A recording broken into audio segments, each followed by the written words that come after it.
អង្គការ Mekong Watch សូមទទួលខុសត្រូវទាំងស្រុងចំពោះខ្លឹមសារនិងការអះអាងរបស់ខ្លួនដែលមាននៅក្នុងកម្រងឯកសារវីដេអូនេះអង្គការ Mekong Watch ក៏សូមជម្រាបជូនជាមុនផងដែរថារាល់អង្គការផ្ដល់ជំនួយនានានិងដៃគូសហការទាំងឡាយព្រមទាំងអ្នកផ្ដល់ការសម្ភាសន៍គឺមិនត្រូវទទួលខុសត្រូវអ្វីទាំងអស់ចំពោះខ្លឹមសារនៅក្នុងកម្រងឯកសារវីដេអូនេះ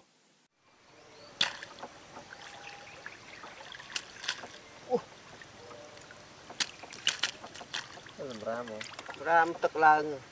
វាសុខឈើ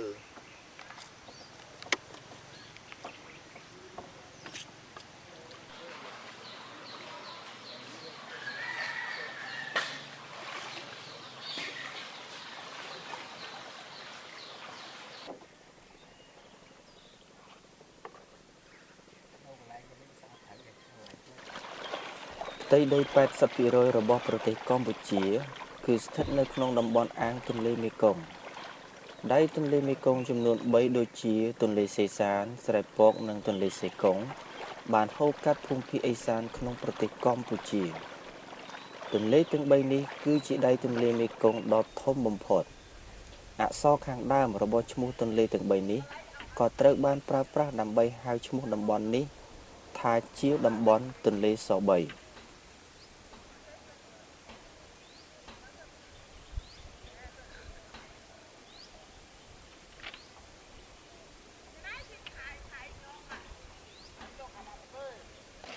ប្រជាជនប្រមាណ60,000 នាក់កំពុងរស់នៅតាមដងទន្លេទាំង3នេះ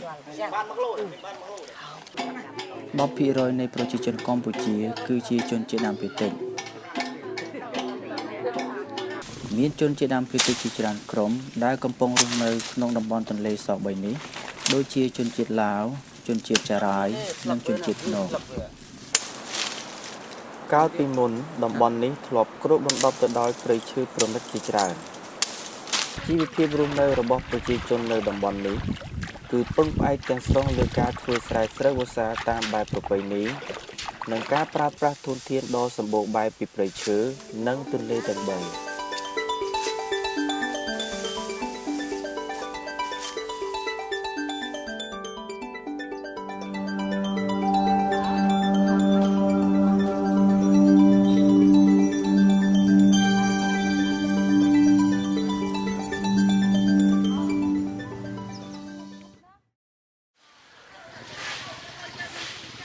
ឆ្លងកាត់ប្រវត្តិសាស្ត្រជាច្រើនជំនាន់របស់ប្រទេសកម្ពុជាបានបង្ហាញឲ្យដឹងថា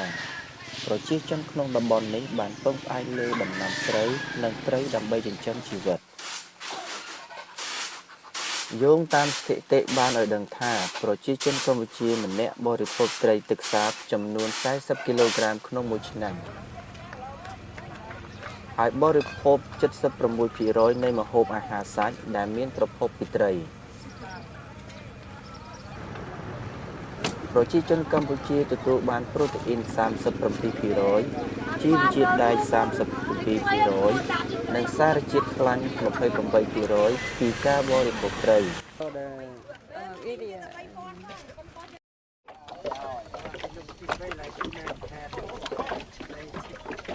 ទន្លេសាបដែលជានិមិត្តរូបរបស់កម្ពុជាគឺជាអាងនេសាទត្រីទឹកសាបធំបំផុតក្នុងពិភពលោក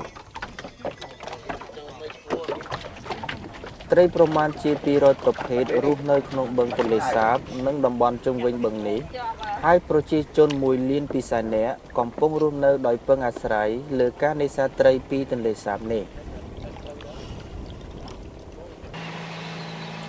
ក៏នៅមានប្រជាជនជាច្រើននាក់ដែលកំពុងរស់នៅជាភូមិបណ្ដែតទឹកនៅលើបឹងទន្លេសាបនេះផងដែរ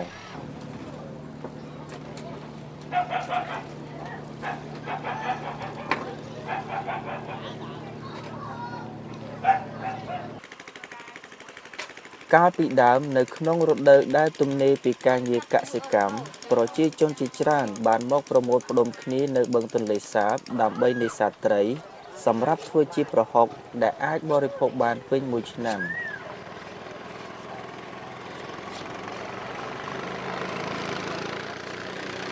ទម្លាប់នេះមិនត្រូវបានអនុវត្តទៀតឡើយប៉ុន្តែត្រីនៅតែជាប្រភពប្រូតេអ៊ីនដ៏សំខាន់សម្រាប់មនុស្សដដែល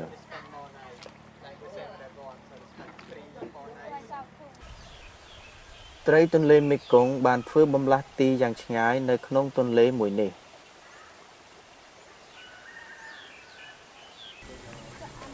ព្រៃលិចទឹកនៅជុំវិញបឹងទន្លេសាបគឺមានសារៈសំខាន់ខ្លាំងណាស់សម្រាប់ផ្ដល់ជាជម្រកត្រីពងកូន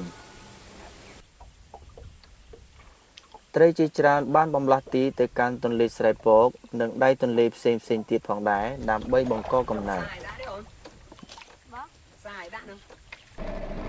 បឹងទន្លេសាបទន្លេមេគង្គទន្លេសេកុងសេសាននិងទន្លេស្រែពកគឺជាបរិស្ថានមួយដ៏មានសារៈសំខាន់និងអំណោយផលបំផុតសម្រាប់ត្រី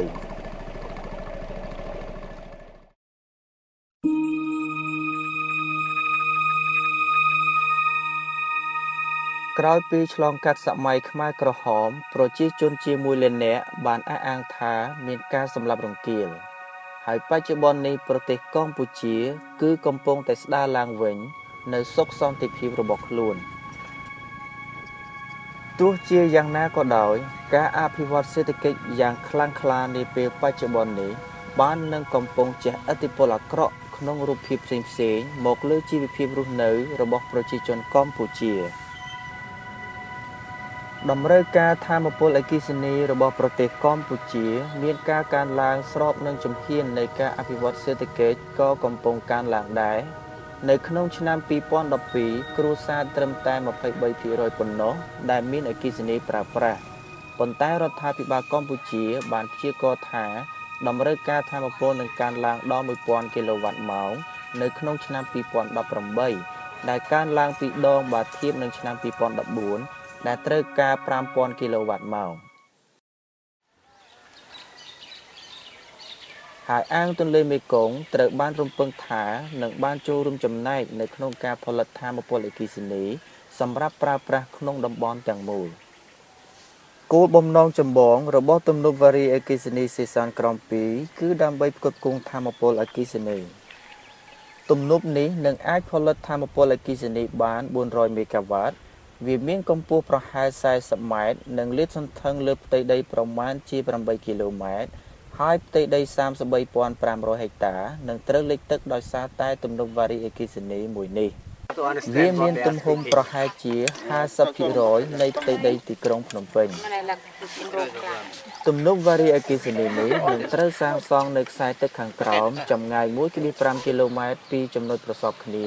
រវាងទន្លេសេសាននិងទន្លេស្រែពកនៅក្នុងស្រុកសេសានខេត្តស្ទឹងត្រែងប្រទេសកម្ពុជា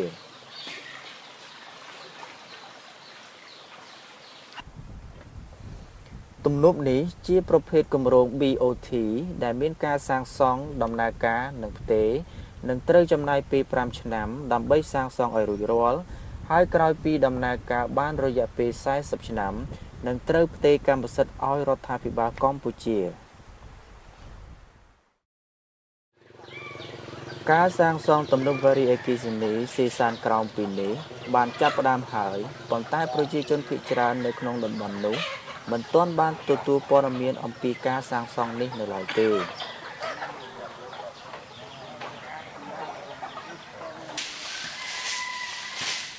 នៅខ្សែទឹកខាងលើនៃទំនប់ក្នុងខេត្តរតនគិរីមានភូមិមួយចំនួននៅតាមដងទន្លេសេសាននិងទន្លេស្រែពក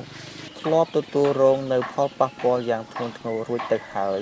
ពីទំនប់វារីអគ្គិសនីដែលបានសាងសង់នៅផ្នែកខាងលើក្នុងប្រទេសវៀតណាមតាំងពីដើមទសវត្សរ៍ឆ្នាំ1990មកម្លេះមិនមែនគួរបារម្ភតិចតួចទេគួរបារម្ភខ្លាំងមែនទេតទៅ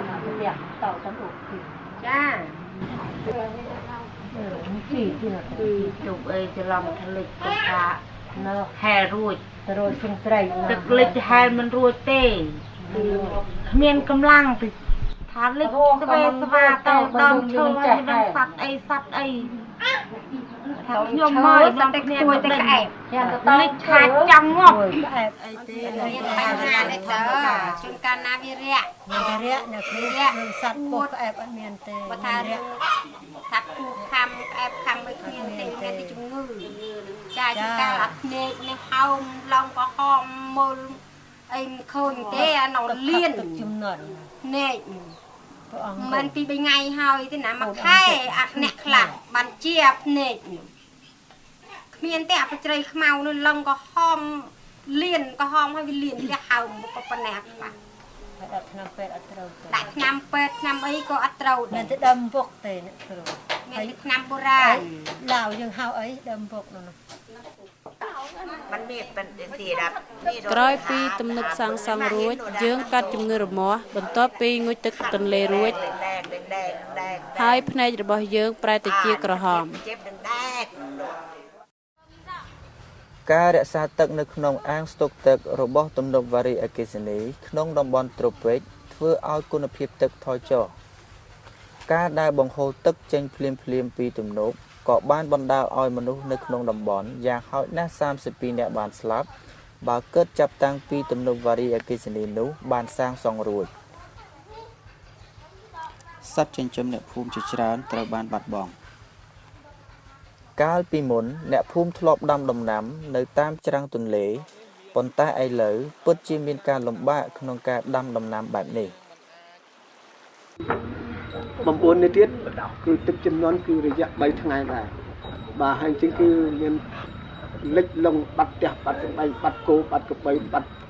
សត្វពាហនៈនិយាយទៅគ្រប់ហើយមានស្លាប់មនុស្សផងបាទយើងគ្មានមុងប្រើប្រាស់ទេហើយយើងអង្គុយលើទូករហូតតើទំនប់នោះមានរយៈពេលប៉ុន្មានថ្ងៃជួនកាលរហូតដល់3ថ្ងៃឯណោះបាទគោខ្ញុំ4ក្បី3ទាំងអស់7ហើយជ្រូកទៀតជ្រូកនៅតែមេវាធំប៉ុណ្ណឹងទេវាទៅតោងឈើទៅណាទេហើយកូនវាទូចទៅបាត់អស់ហើយដំណាំទៀតដូចជាស្រូវកាលហ្នឹងស្រូវខ្ញុំកំពុងតាចេញគួរទឹកលិចហ្នឹងឲ្យលួយអស់ដលងក៏ដូចគ្នាព្រោះវា4យប់ប្រទេសរបស់ខ្ញុំមិនត្រូវបានបំផ្លាញទេប៉ុន្តែស្រូវខូចខាតគ្មានសល់ឡើយជំរុកស្រូវរបស់យើងត្រូវបានលិចទឹកហើយខ្ញុំមានតែចោលស្រូវទាំងនោះព្រោះវាខូចអស់ហើយពេលខ្លះទឹកជំនន់បានកាត់ឡើងមុនពេលស្រូវជិតទុំកម្លាំងท่วมถ้าเป็นหมาកម្លាំងเป็นหมาสันดานะมันได้ขึ้นมาขึ้นท่วมเขาตายหมดเขามันตายก็ตายផ្ទះសម្បែងនៅតាមមាត់ទន្លេត្រូវបានបោះបង់ចោលព្រោះតែភ័យខ្លាចនឹងទឹកជំនន់ប្រអីខាងលើគេធ្វើខាងក្រោមគេធ្វើខាងលើធ្វើពួកខ្ញុំនៅកណ្ដាលអញ្ចឹងដល់ពេលទឹកលិចមកពួកខ្ញុំងាត់អស់មានស្អីទំនប់វារីអគ្គិសនីវៀតណាមបានធ្វើឲ្យទឹកជំនន់កាន់តែធំជាងមុននិងបានធ្វើឲ្យមានការខូចខាតយ៉ាងធំធេងចំពោះការរស់នៅរបស់ប្រជាជនក្នុងតំបន់ពីមុននៅតំបន់នេះធ្លាប់មានច្រាំងទន្លេប៉ុន្តែវាត្រូវបានបាក់ស្រុតអស់ហើយកាលពីមុនធ្លាប់មានផ្ទះប៉ុន្មានខ្នងដែរនៅទីនេះនៅពេលទំនប់វារីអគ្គិសនីសាងសង់រួចនៅខ្សែទឹកខាងលើដែលច្រាំងទន្លេបាក់ស្រុតចុះកាន់តែខ្លាំង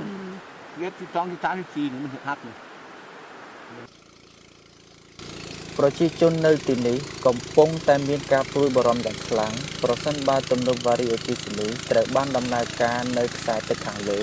និងខាងក្រោមនោះគេបារម្ភថាទឹកជំនន់នឹងកាន់តែអាក្រក់ឡើងជាមិនខាន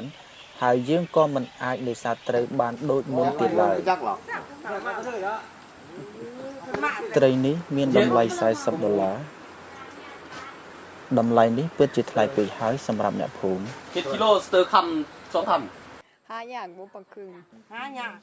យើងអាចនេសាទត្រីប្រភេទនេះបានច្រើនតែម្ដងប៉ុណ្ណោះក្នុងរយៈពេល3ទៅ4ឆ្នាំម្ដងត្រីទន្លេមេគង្គត្រូវបានបំលាស់ទីទៅកាន់កន្លែងឆ្ងាយប៉ុន្តែទំនប់វារីអគ្គិសនីបានរារាំងដល់បំលាស់ទីរបស់ត្រីហើយការបង្ហូរទឹកសម្រាប់ផលិតថាមពលអគ្គិសនីក៏បានបង្អាក់ដល់បំលាស់ទីរបស់ត្រីដើម្បីពងកូនដែរប្រតិបត្តិការរបស់ទំនប់វារីអគ្គិសនីក៏ធ្វើឲ្យទឹកល្អក់ប៉ះពាល់ដល់ស្លែដែលជាចំណីរបស់ត្រី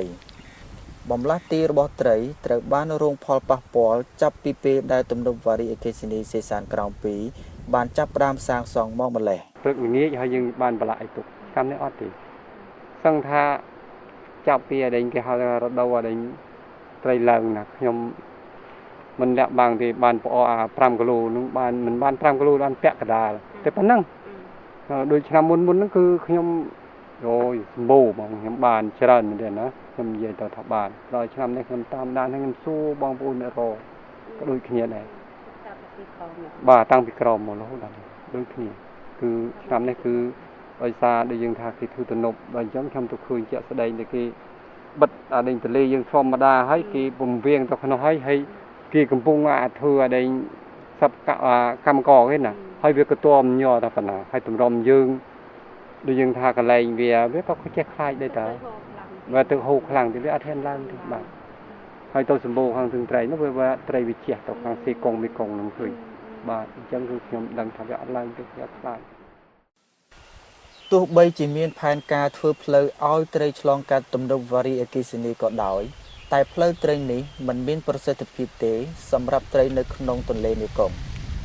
ទោះបីជាត្រីអាចឆ្លងកាត់តាមច្រកនេះបានក៏ដោយក៏ត្រីអាចនឹងវង្វេងនៅក្នុងអាងស្តុកទឹកដោយសារនៅទីនេះមានចរន្តទឹកខុសធម្មតាប្រសិនបើត្រីអាចមានសំណាងគ្រប់គ្រាន់អាចហែលឡើងលើបានប៉ុន្តែជំរកសម្រាប់ត្រីពងកូននិងកន្លែងរកចំណីអាចនឹងគ្មានទៀតឡើយពិតជាមិនអាចទៅរួចឡើយនៅក្នុងការជិះវៀងមិនឲ្យមានការថយចុះនៅចំនួនត្រីដោយសារការសាងសង់ទំនប់វារីអគ្គិសនីនោះការបំពេញបន្ថែមចំនួនត្រីតាមរយៈការចិញ្ចឹមការប្រឡែងត្រីចូលក្នុងទន្លេអាចធ្វើបានសម្រាប់តែប្រភេទត្រីមួយចំនួនតូចប៉ុណ្ណោះមានត្រីធម្មជាតិជាង200ប្រភេទដែលកំពុងរស់នៅក្នុងតំបន់ទន្លេទាំង3ហើយក្នុងនោះមានត្រីជាង80ប្រភេទត្រូវបានស្គាល់និងប្រើប្រាស់ដោយប្រជាជនក្នុងតំបន់មនុស្សមួយចំនួនអាចនិយាយថាអ្នកភូមិត្រូវតែលះបង់ព្រោះប្រទេសកម្ពុជាត្រូវការថាមពលអគ្គិសនីទោះជាយ៉ាងណាក៏ដោយក៏នៅពេលជាមួយគ្នានេះមនុស្សមួយចំនួននៅមានមន្ទិលសង្ស័យចាប់តាំងពីមុនពេលការសាងសង់ទំនប់នេះមកម្លេះថាតើទំនប់វារីអគ្គិសនីសេសានក្រោមពីនេះអាចផលិតថាមពលអគ្គិសនីបានតាមការគ្រោងទុកដែរឬទេនៅក្នុងរដូវប្រាំងសីតុណ្ហភាពកើនឡើងហើយតម្រូវការថាមពលអគ្គិសនីក៏កើនឡើងនៅក្នុងតំបន់ដែរប៉ុន្តែគ្មានទឹកគ្រប់គ្រាន់ក្នុងការផលិតថាមពលអគ្គិសនីនោះទេនៅរដូវប្រាំងទឹកក៏ជាតម្រូវការចាំបាច់សម្រាប់ទំនប់វារីអគ្គិសនីនៅខ្សែទឹកខាងលើក្នុងប្រទេសវៀតណាមដែរហើយទំនប់វារីអគ្គិសនីវៀតណាមនឹងបង្ហូរទឹកចេញមកខ្សែទឹកខាងក្រោមបានច្រើនកម្រិតណានៅពេលដែលគ្មានទឹកភ្លៀងធ្លាក់ស្របពេលដែលមានទឹកតិចតួចហូរចូលក្នុងទន្លេទៀតនោះមានការព្យាករណ៍ថាទំនប់វារីអគ្គិសនីសេសានក្រោម2អាចផលិតថាមពលអគ្គិសនីបានត្រឹមតែ1/3ប៉ុណ្ណោះនៃសមត្ថភាពដែលបានដំឡើងនៅពេលដែលថាមពលអគ្គិសនីត្រូវការបំផុតនោះលើសពីនេះទៅទៀតការបង្កើនសមត្ថភាពបណ្ដាញផ្គត់ផ្គង់ថាមពលអគ្គិសនីរបស់កម្ពុជាគឺជាការចាំបាច់បំផុតដើម្បីការពារការដាច់ចរន្តអគ្គិសនីនៅក្នុងប្រទេសញឹកញាប់ការផលិតថាមពលអគ្គិសនីតែមួយមុខមិនអាចធ្វើឲ្យការផ្គត់ផ្គង់អគ្គិសនីមានស្ថិរភាពឡើយការបង្កើនសមត្ថភាពបណ្ដាញផ្គត់ផ្គង់ថាមពលអគ្គិសនីត្រូវការថវិកាច្រើនសន្ធឹកសន្ធាប់ដែលជាគម្រោងដាច់ដោយឡែកពីការអភិវឌ្ឍទំនប់វារីអគ្គិសនីប្រជាជនក្នុងតំបន់បានចាប់ផ្ដើមប្រើប្រាស់អគ្គិសនីរួចទៅហើយនៅក្នុងជីវភាពប្រចាំថ្ងៃសម្រាប់ជីវភាពរស់នៅរបស់ប្រជាជនកម្ពុជានៅតាមជនបទអាចមានជីវិតរស់នៅយ៉ាងល្អប្រសើរបំផុតជាមួយនឹងអគ្គិសនីដែលផ្គត់ផ្គង់ដោយបន្ទះសូឡាដែលទាញថាមពលពីពន្លឺព្រះអាទិត្យព័ត៌មានចុងក្រោយបំផុតពីបញ្ហាធ្ងន់ធ្ងរដែលកំពុងជួបប្រទះជំវិញទំនប់វារីអគ្គិសនីសេសានក្រោមពីនេះមិនត្រូវបានបញ្ចេញជាសាធារណៈនៅឡើយទេហើយយើងអាចត្រឹមតែស្មានពីផលប៉ះពាល់ឬអត្ថប្រយោជន៍សេដ្ឋកិច្ចពីទំនប់មួយនេះប៉ុណ្ណោះការសម្ងាត់ដែលពាក់ព័ន្ធនឹងគម្រោងធំៗបែបនេះអាចនឹងត្រូវបដិសេធចោលនៅក្នុងប្រទេសអភិវឌ្ឍន៍ការសិក្សាដំបូងបំផុតសម្រាប់គម្រោងនេះត្រូវបានធ្វើឡើងដោយធនាគារអភិវឌ្ឍន៍អាស៊ីក្រោយមកគម្រោងនេះត្រូវបានជំរុញឲ្យដំណើរការទៅមុខដោយក្រុមហ៊ុនវៀតណាមប៉ុន្តែត្រូវកាន់កាប់ដោយក្រុមហ៊ុនចិនឈ្មោះ Hydrolanchang International Energy នៅក្នុងឆ្នាំ2014បច្ចុប្បន្នក្រុមហ៊ុនរួមទុន Hydropower Lower Sesan 2ទទួលមូលនិធិពីក្រុមហ៊ុន Royal Group កម្ពុជានិងក្រុមហ៊ុន Electricity of Vietnam International Joint Stock Company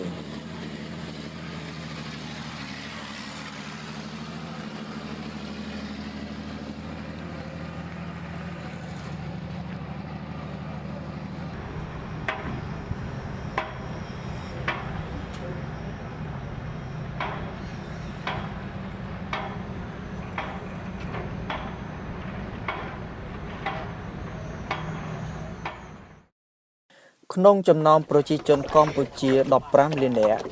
មានប្រជាជនចំនួន2លាននាក់មានការចូលរួមក្នុងវិស័យជលផលឬវិស័យឧស្សាហកម្មពាក់ព័ន្ធផ្សេងៗទៀត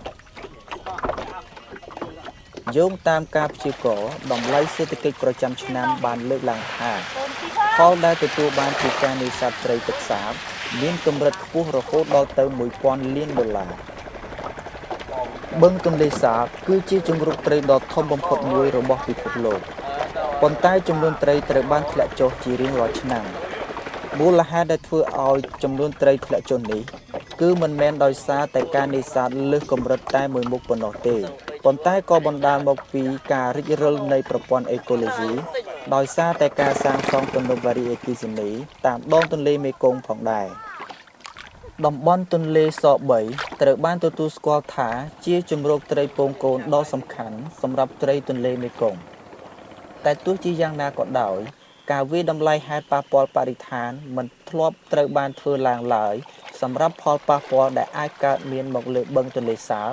ទាំងទំនប់ដែលសាងសង់រួចឬគម្រោងធំៗដូចជាទំនប់វារីអគ្គិសនីសេសានក្រោមពីនេះជាដើម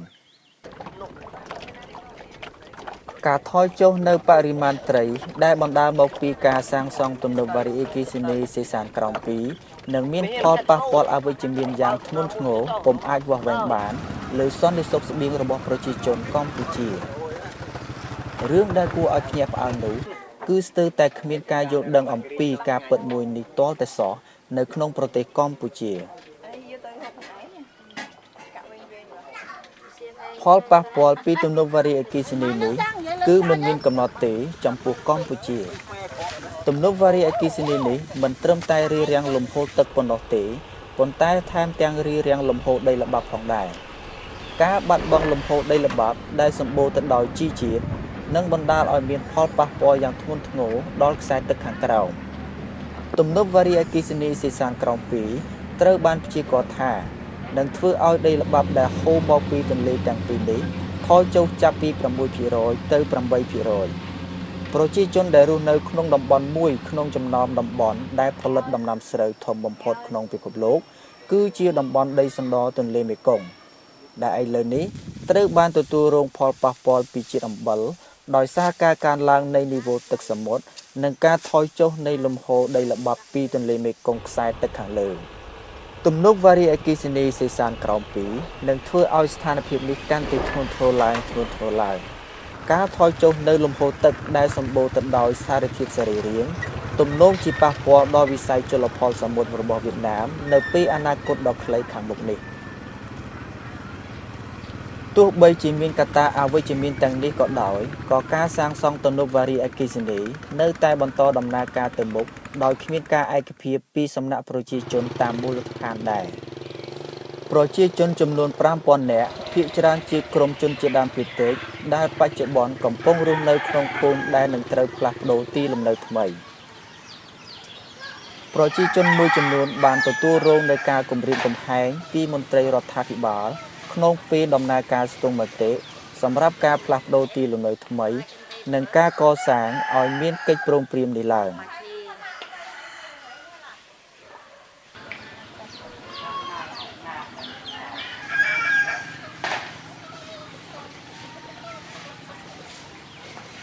ហើយផ្ទះនៅតំបន់តាំងទីលំនៅថ្មីនោះក៏មិនសមស្របទៅនឹងរបៀបរស់នៅប្រចាំថ្ងៃរបស់ពួកគេដែរ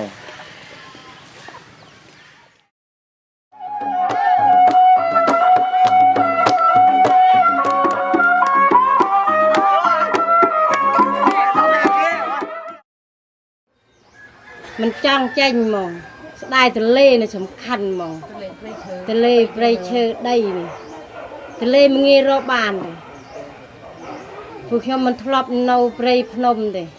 ខ្ញុំធ្លាប់នៅទន្លេនិយាយប្រាប់អញ្ចឹងគេថាអ៊ំកុំបារម្ភធ្វើក៏ដោយមិនធ្វើក៏ដោយខ្ញុំមិនទៅទេខ្ញុំមិនលុយណាជួលគេថាដៃនេះដៃអ៊ំ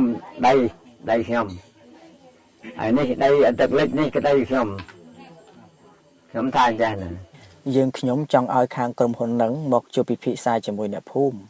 យើងចង់ឲ្យពួកគេដឹងអំពីផលប៉ះពាល់របស់ទំនប់វារីអគ្គិសនីមកលើអ្នកភូមិ យើងមិនចង់ឲ្យគេសង់ទំនប់នោះទេបើគេសង់ទំនប់មែនអ្នកដែលប្រើអគ្គិសនីនៅតែអាចរស់នៅយ៉ាងសប្បាយតែអ្នកភូមិមុខជាស្លាប់ជាមិនខានតើអ្នកគិតថាគ្មានបញ្ហាទេមែនទេដែលធ្វើឲ្យយើងខ្ញុំស្លាប់ដោយសារទឹកជំនន់នោះតែខ្ញុំចង់បានព្រៃធម្មជាតិមកវិញខ្ញុំមិនចង់បានទំនប់ទៀតទេព្រោះអីបើគាត់ចង់ធ្វើទំនប់តទៅទៀតខ្ញុំមិនអោយហាមបើគាត់ចង់ធ្វើមកភាសាអនុប្រជាជនមុនសិនបានជំអត់ធ្វើខ្ញុំជាអ្នកចង់គ្រោះទឹកទន្លេសេសាន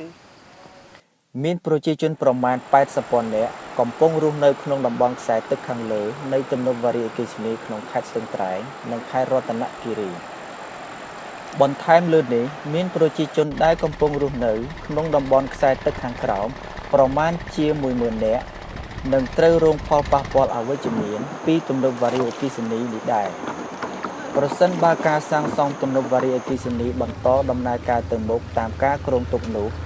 ទំនប់វារីអគ្គិសនីសេសានក្រោម2នឹងក្លាយជាបន្ទុកមួយយ៉ាងធ្ងន់ធ្ងរដល់ការអភិវឌ្ឍរបស់ប្រទេសកម្ពុជានាពេលអនាគត